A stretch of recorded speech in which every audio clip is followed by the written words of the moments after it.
everyone, welcome to Painting Crafty. If you're new here, my name's Melanie. Welcome, welcome. I'm a returning art and craft friend. I'm so glad you're taking another creative break with me today. Today's Tuesday. It is YouTube tutorial day. So today we're going to be working on creating this sweet little pumpkin latte, but inside of a pumpkin. It's got some really pretty designs on there. I'm going to be walking you through the steps of how to draw it, and then I'm going to be showing you some easy watercolor steps of how you can put this together. You can use any art material you would like to finish yours. So what I'd like to do right away is start with the drawing steps, and then we'll work right into the watercolor steps. Before I forget, for those who would like to have some help drawing or actually have a drawing a tracer, you can always click the link inside of my description box for my Ko-fi membership. I have a sketchbook membership there. It's very reasonably priced, and it's a great idea to be able to join that, get the line drawing.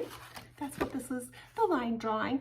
And then you can go right ahead and start painting. So go ahead and check that out inside of the description box. Well, let's go ahead and I'll give you some tips on how to draw this if you would like.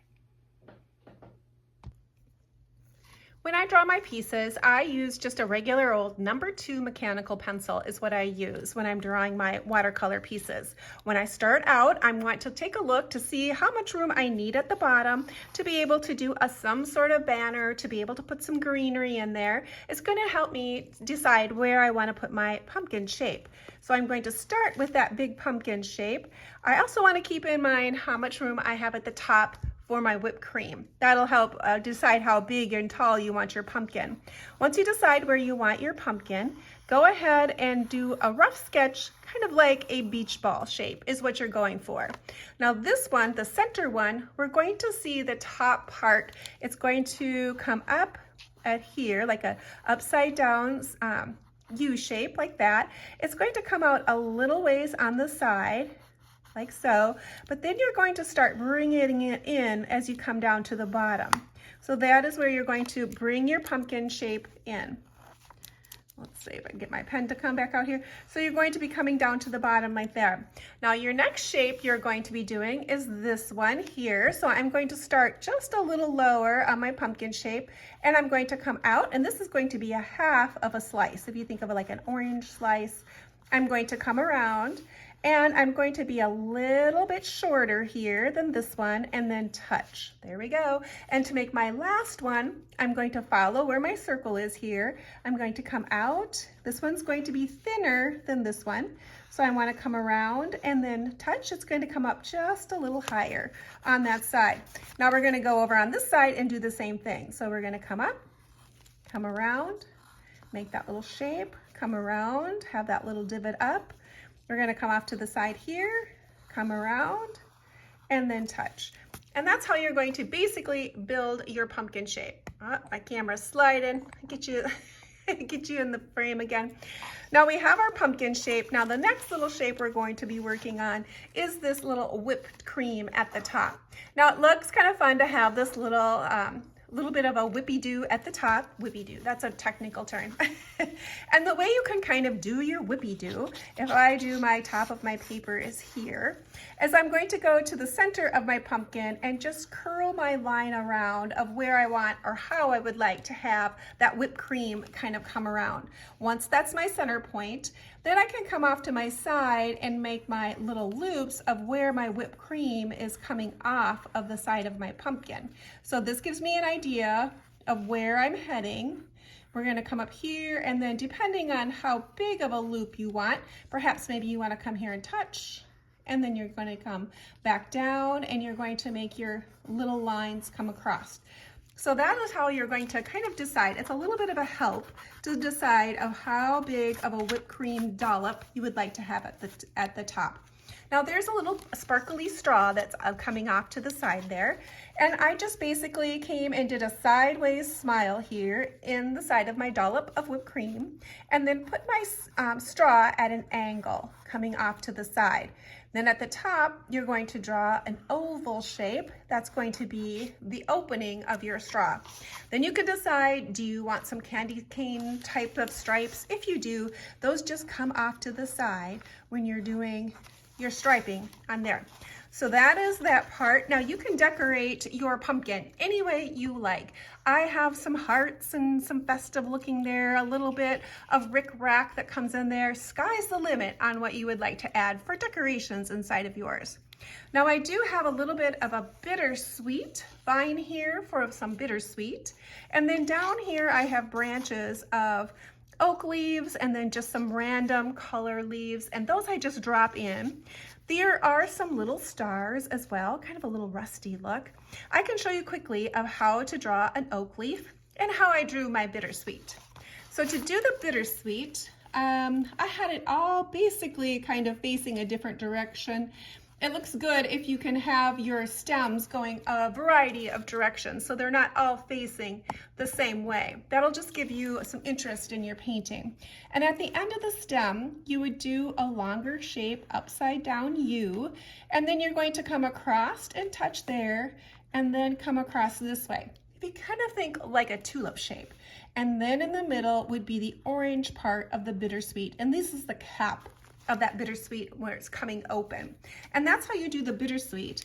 Now to do the branches, branches have more of an angular look to them. So to do a branch with a leaf on it for oak leaf, when I get to here, I can go ahead and curve it a little bit because that's going to be my leaf.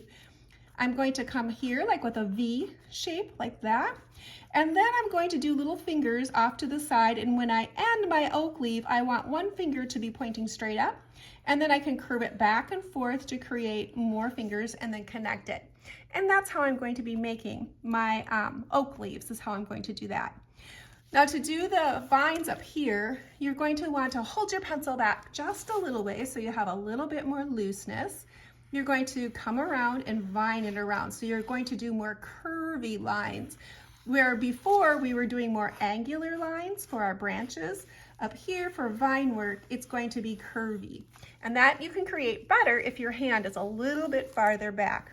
Now to do the banner, you are going to want to come, and if you think of kind of an S shape or a lazy S shape is what you're going for down here. So you're going to start up, come down, roll it up, or roll it back down. So it's that rolling motion of back and forth. And at the end is where you're going to do your flag tails. And then when you have your flag tails in, I like it where it kind of sometimes has two different directions. So this one's up, this one's down. You're going to copy what you did up here. So you're going to follow that up and down motion of what you did up here. And by copying that same shape, it's going to make it look like it's flowing across there. Some of the other details are little sprinkles you can add on there. This is just handwriting, my own handwriting. And I always say that handwriting is kind of like a drawing skill. The more you practice it, the better you're going to get. So basically, it's just a script writing. And I just practice this. I keep a notebook beside my TV because I can practice writing and watch a show at the same time. But I cannot spell unless I'm paying attention. It's one of those things I have to kind of concentrate on. So basically, I'm just following my letter patterns, doing a freehand version. This could be printed as well. It doesn't have to be a script writing. It could be anything. So that gives you some ideas of how you can draw your little pumpkin. And again, if you're interested in joining the Ko-fi membership, you would go ahead and get a line drawing that you would print off like this. Oops, like this. Like this, and then you can either use a light box, which I really like using. They're very inexpensive on Amazon, or you can tape it to your window, put your watercolor paper over the top, and go ahead and do a tracer. It makes a quick business of tracing, and I like doing tracing too, especially if I want to do multiples of my drawing. Well, that is it for the drawings tips that I'm going to give you. Let's roll right on in to the watercolor steps. For my watercolor, I'm going to be using the Paul Rubens. The majority of those colors are going to be coming out of this box. I do have a few other colors that I'm going to be using for my background, and I like this aqua color here from this set. This is just an inexpensive set that I purchased off of Amazon. So I often just use the colors because I like the colors, not necessarily it's because I prefer one paint over the other, although the Paul Rubens does have a very nice quality of paint. Well, let's go ahead and I'm going to be starting the watercolor set. I always keep a piece of paper towel in my hand, and I like using the Princeton brushes. They are a nice quality water brush. They're very, well, they're a multi-purpose brush, but these ones are great. The round series, they'll last you a long time, especially when you're doing watercolor. A number 6 and a number 10. You could probably even go buy down a size even smaller than this for some fine detail, but these are a great watercolor brush. Well, I'm going to start with my oranges on my pumpkins. And when we do when we do the colors for our watercolor, we always start light and bright and then work our way darker. So I'm going to be starting with these shades over here and then working my way dark. It's going to be kind of like a color book situation where I'm putting my colors in as I go and then adding and building my layers. So I'm going to be using this orangish color, brighter. This is dry paper, and I'm going to be starting my watercolor on that process. So I'm going to come right in to my center area and go ahead and start this process. Now this is I forget the name of this paper. I'm just new to this paper and I always forget it. Let me grab it real quick. This is the paper I'm using today, the Artizo. It is 140 pound, I believe, too. It's still considered a student grade. It's got a lot heavier texture than the Canson brand paper that I'm normally used to using. But I'm wanting to try it, so I'm just going to go ahead and use what I have. I'm thinking that that extra texture is going to hold a little bit more water, so I could possibly get a more open time with this than I would with my Canson brand. We're going to find out. All right, I'm going to let you watch this for a little bit as I apply these first colors and these first layers to see what I'm doing.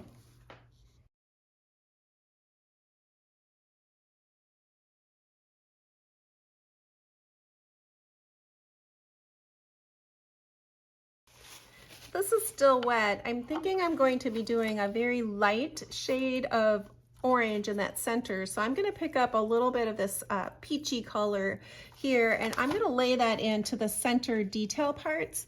Now watercolor is going to travel wherever my paper is wet. So that color that I'm putting in here now is going to draw that orange I just put in down into those areas. And I'm thinking it's going to give it kind of an interesting blend on blend look. So it's going to float into each other. So I'm going to let those colors sit and blend and see what colors it comes up with on its own.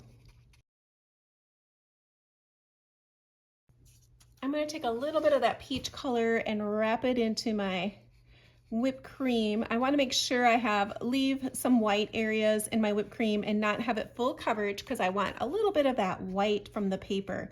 The white from the paper is going to be my brightest shades of white, so I'm going to make sure I leave some of that in my whipped cream.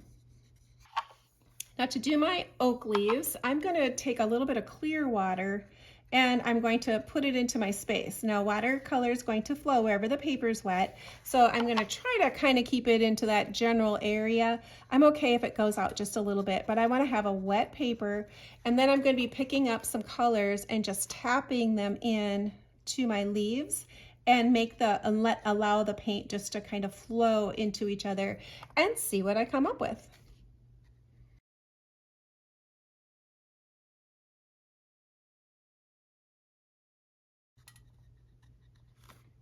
I'm using just the tip of my brush and tapping in those colors just with the tip, and I'm kind of going straight into my pans. I don't have a lot of extra water on there because my leaf is already wet, and I'm just using that wetness that my paper already is and just tapping in those colors.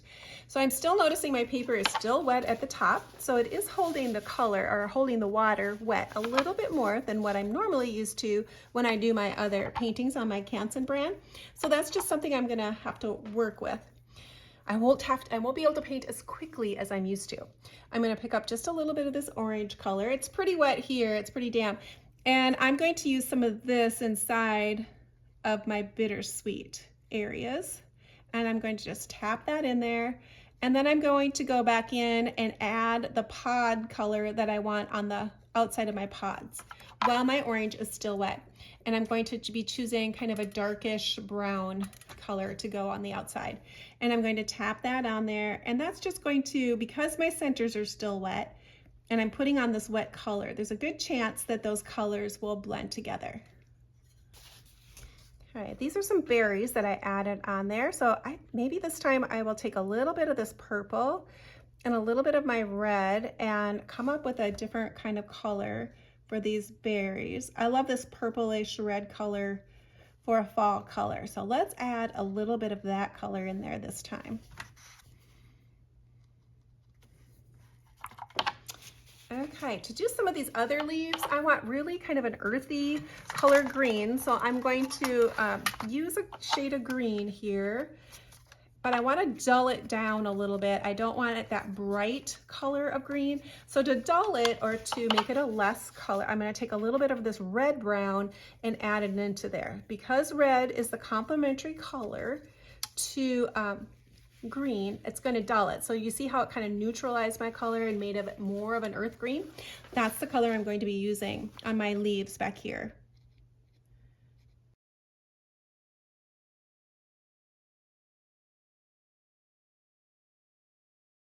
A little bit more of the oranges, so I'm going to be adding less water this time. A little bit more, maybe a little bit more red inside of there. I can dull it down just a little bit. If I want to start with a duller layer, I can go ahead and add a little bit of brown, but let's start with this color first and see how this all kind of works together.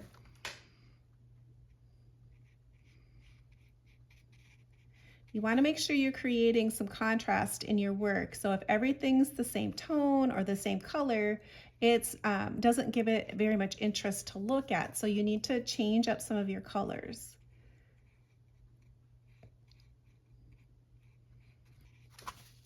If you get too much color on there, you can lift your color.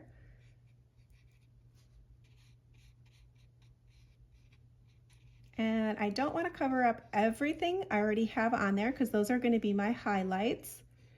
So I want to make sure I'm leaving some of that color, that original color that I put on is still going to be showing up. You might want to choose a darker side of your pumpkin and a lighter side of your pumpkin. So maybe this will be the darker side of my pumpkin on the right-hand side here. And I can create that by adding a little bit more rich red to it. I can add a little bit of brown to it, which I'm going to do. I'm going to pick up a little bit of brown here and dirty my color up just a little bit and add that on.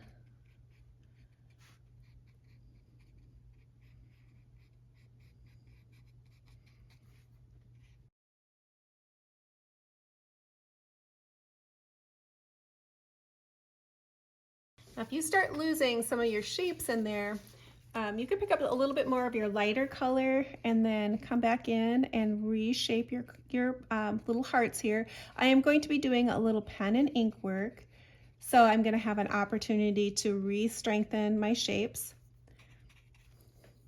And I want this centerpiece here to be lighter than what my other pieces are.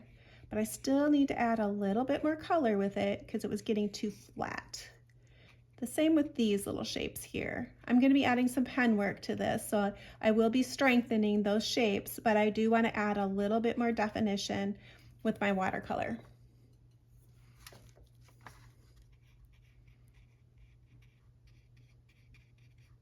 Usually with watercolor, I'm adding at least 2, if not 3, 4 layers. Really take your time and add the layers to your watercolor painting. It's really going to make the difference. Okay, let's add a little bit more color up here to the whipped cream. So I'm going to come back up to my dark area here. A little less water maybe this time. And let's add a few more strengthened spots here. I'm using basically the tip of my brush and dancing my color around. I'm not looking for really super dark shadows yet, so I'm just dancing my color around, pushing and pulling, and creating some shadows. Now it's whipped cream, so I don't want to go too dark with that. Now, as your leaves are starting to dry, take a look at those and see if you need to darken any of those colors. And I'm thinking I'm gonna darken some of those. I'm gonna be picking up some of that red over here, adding a couple shades together, perhaps picking up a little bit of the brown just to dull it just a little bit. Give it a tap before I come on, and then just maybe add a little bit here and there. So I'm just using the tip of my brush and just tapping in my color and letting that color just slide across those little images. Okay, let's work a little bit on these tiny little stars. They're pretty small. If you're using gel pens or colored pencil wouldn't work so well on this paper. It's pretty bumpy, but a gel pen would work just fine. I'm gonna add a little bit of color to my stars, kind of a rusty brown color. Let's use a little bit of that color as well on my straw.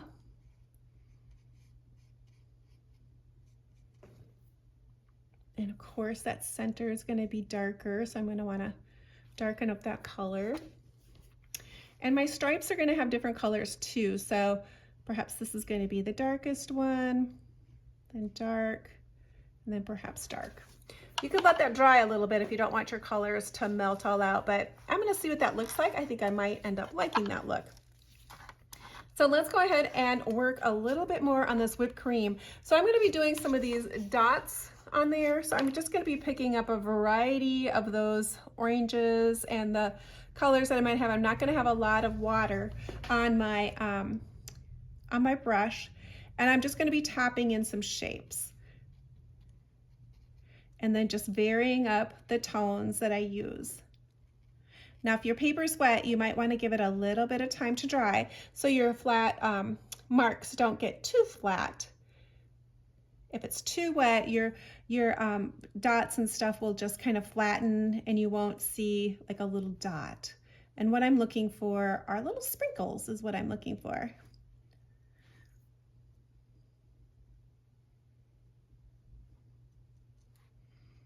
Maybe perhaps even a little bit of cinnamony look. To do my branches and those types of things, I'm going to be using the 6. It's probably not the best size. I would even, if I had a better, smaller brush, I would use it. But I'm just putting my paint in, putting my brush down, and then twisting it and drawing it towards myself. And that'll help create the best peak I can get from this little brush.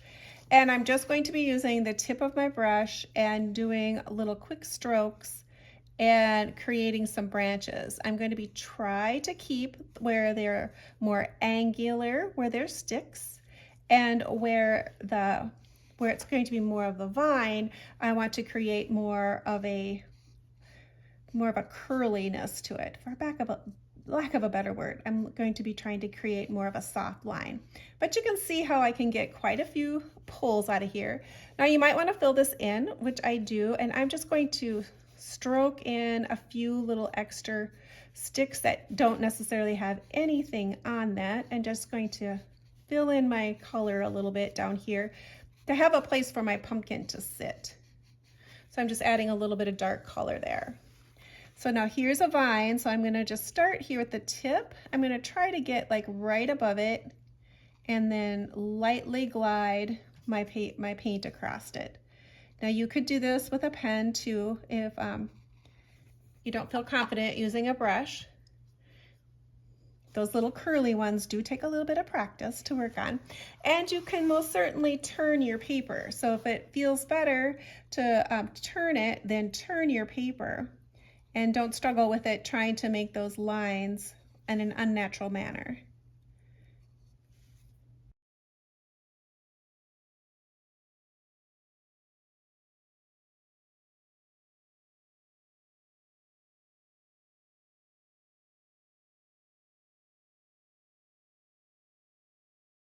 Looks good.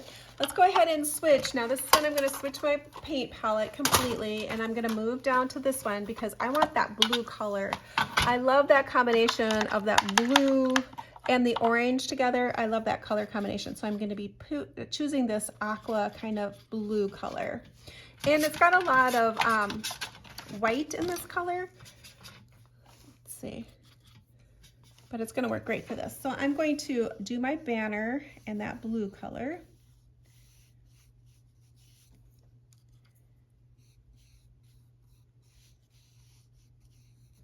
I'm also going to be using this in my background too.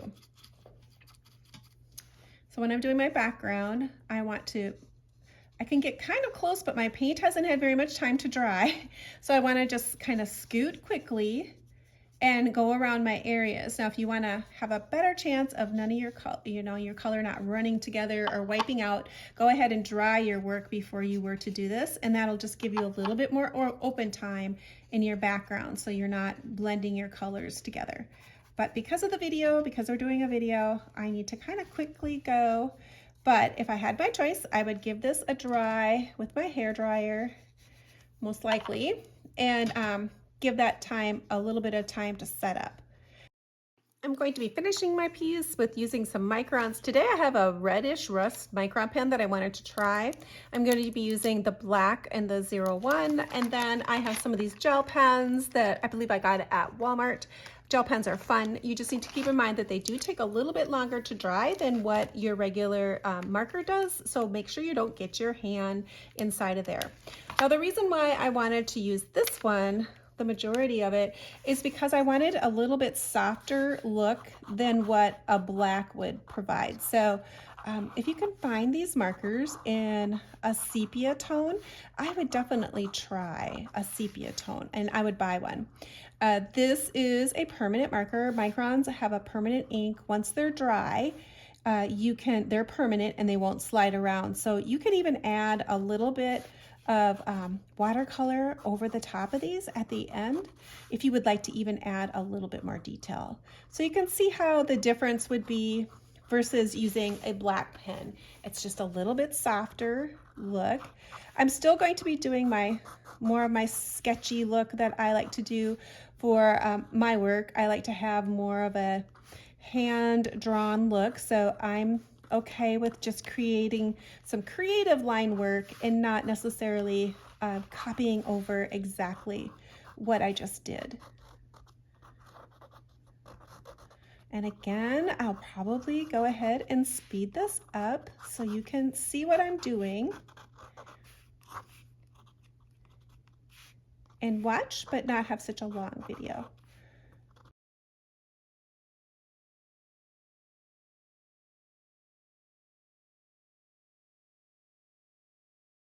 I am going to come back in, and I wanted to show you a little bit difference too with, this is Canson brand watercolor paper. So the paper is a lot smoother. It takes a line differently as far as the texture. And this one, I don't know if you can quite see, but it's a lot bumpier. So my pens are dragging across differently. So all watercolor paper can be different and have a different texture, and they will make a difference. So if yours looks different than mine, those might be some of the reasons what's happening. Now let's go ahead and use some of these gel pens. So I have this rust one, I have this orange one, that little bit of a red. I think I'll stick to those colors. And you can also come back in and do a little bit more darkening of your pencil marks as well. And this would give it a different quality without having to be the dark pen. So this time I was going to try not to use my dark pencils as well. So let's continue on with these gel pens.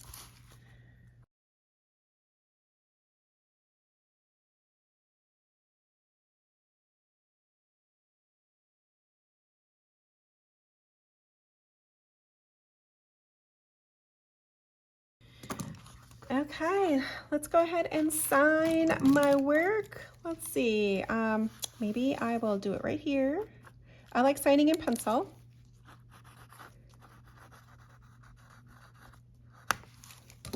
Like that. So hopefully you can kind of see the difference. They all turn out differently. Every time I do them, I love seeing all the differences in the paintings. And They look great. Now, if you would like to share yours, you can always go over to my Facebook page, Painting Crafty. There'll be a post for this draw along underneath there. Share yours underneath there. I love to share people's work because it doesn't have to look like mine to be good. There's all different ways to do art, and yours can be just, you can encourage someone with what you do, and I love to share other people's work. So make sure you go over there and share them. Well, that is it, my friends. Thanks for coming along and taking another art break with me.